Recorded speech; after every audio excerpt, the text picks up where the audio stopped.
যতই হোক স্কোয়াডে একজন দুর্বল প্লেয়ার নিয়ে অন্তত সেই আমলে গ্লোবালে টপ অন ধরা যেত না। তাই তারা গ্র্যান্ড মাস্টার তো ঠিক উঠতে পেরেছিল, কিন্তু গ্লোবালে টপ ধরতে পারেনি। এটা তাদের সবার মনে একটা ক্ষোভ তৈরি করে। তাই তাদের স্কোয়াডে বাইরের যে দুইটা টিমমেট ছিল তারা 2 নম্বর ভাইটিকে বাদ দিয়ে দিতে বলে স্কোয়াড থেকে।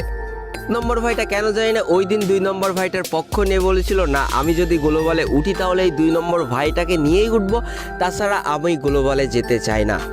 আর এটার জন্য তখন তাদের স্কোয়াডটাও ভেঙে যায়। তবে একটা জিনিস কিন্তু মজবুত হয়েছিল, সেটা হচ্ছে এই দুইজনের বন্ধুত্ব। আর এবার তারা চিন্তা করে গ্লোবাল পুশ না, এবার তাদের নতুন কিছু করতে হবে। আর সেদিন থেকেই তারা দুইজন মিলে প্র্যাকটিস করা শুরু করে যে কিভাবে তাদের গেম প্লেটা ইমপ্রুভ করা যায়। কথা আছে না, তুমি যদি একটা কাজে লেগে থাকো তার সফলতা একদিন ঠিকই আসবে। আর যেই কাজটা সম্পূর্ণ হয় টানা 3টা বছর পরে 2022 সালে এসে। এই 3 বছরে তারা ম্যাপ ম্যাচ খেলা তো ঠিকই ভুলে গিয়েছিল, কিন্তু তারা নিজেদেরকে তৈরি করেছিল কাস্টমে একটা বিধ্বংসী প্লেয়ার হিসেবে।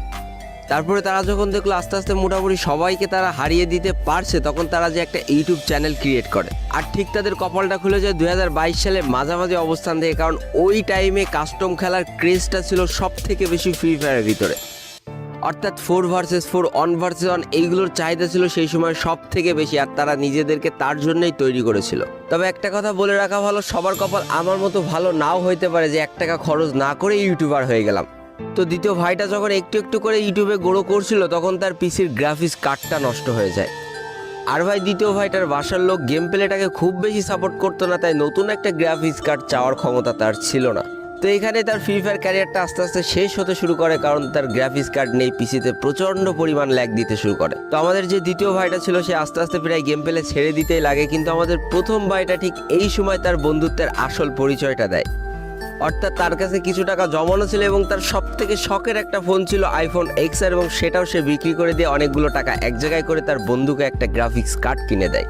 আর এই গ্রাফিক্স কার্ডটা তার খেলার স্পিডটা যেন কয়েকশো গুণ বেশি বাড়িয়ে দিয়েছিল, কারণ এটাই ছিল তার বন্ধুর দেওয়া একমাত্র উপহার, যেটা তার সব থেকে বেশি পছন্দের ছিল।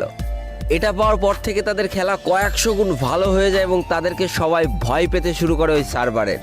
এরপর তারা একের পর এক স্কোয়াডকে হারাতে থাকে। যত ভালো ভালো স্কোয়াড ছিল তাদেরকে 4 ভার্সেস 4, 2 ভার্সেস 2, 1 ভার্সেস 1 পুরো ভেঙে দিতে থাকে, এবং তাদের সমান সমান যত সাবস্ক্রাইবার, অর্থাৎ তাদের প্রায় 1 লাখ সাবস্ক্রাইবার হয়েছিল, তো ওই সাবস্ক্রাইবার যারা ইউটিউবার ছিল তাদেরকে হারাতে শুরু করে।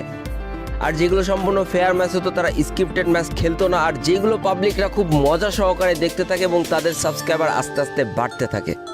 এই করতে করতে তাদের সাবস্ক্রাইবার যখন 8 লাখ পার হয়ে যায় তখন দুই বন্ধুত্বের মাঝখানে একটা বিরাট সমস্যা এসে হাজির হয়। আমাদের প্রথম যে বন্ধুটা ছিল তার একটা বাইক ছিল এবং বাইক নিয়ে সে বিভিন্ন জায়গায় ঘুরতে যেত এবং তারা দুইজন কিন্তু একসাথেই যেত।